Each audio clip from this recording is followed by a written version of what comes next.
اے پروردگار، تو اس روز جس کے آنے میں کچھ بھی شک نہیں سب لوگوں کو اپنے حضور میں جمع کر لے گا، بے شک اللہ خلاف وعدہ نہیں کرتا۔ جو لوگ کافر ہوئے اس دن نہ تو ان کا مال ہی اللہ کے عذاب سے ان کو بچا سکے گا اور نہ ان کی اولاد ہی کچھ کام آئے گی، اور یہ لوگ آتش جہنم کا ایندھن ہوں گے۔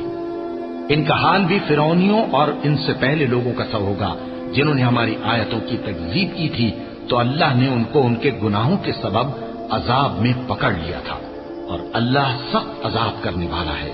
اے پیغمبر، کافروں سے کہہ دو کہ تم دنیا میں بھی عنقریب مغلوب ہو جاؤ گے اور آخرت میں جہنم کی طرف اکٹھا کیے جاؤ گے، اور وہ بری جگہ ہے۔ تمہارے لیے دو گروہوں میں جو جنگ بدر کے دن آپس میں بھیڑ گئے قدرت الہی کی عظیم الشان نشانی تھی۔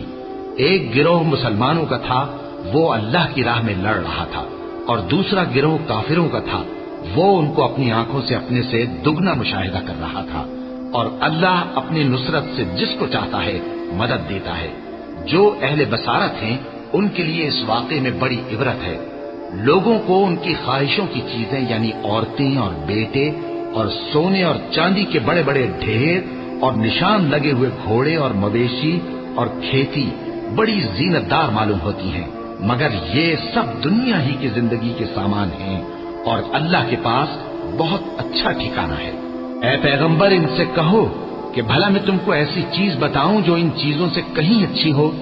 سنو، جو لوگ پرہیزگار ہیں ان کے لیے اللہ کے ہاں باغات بہشت ہیں جن کے نیچے نہریں بہ رہی ہیں، ان میں وہ ہمیشہ رہیں گے، اور پاکیزہ بیویاں ہیں، اور سب سے بڑھ کر اللہ کی خوشنودی۔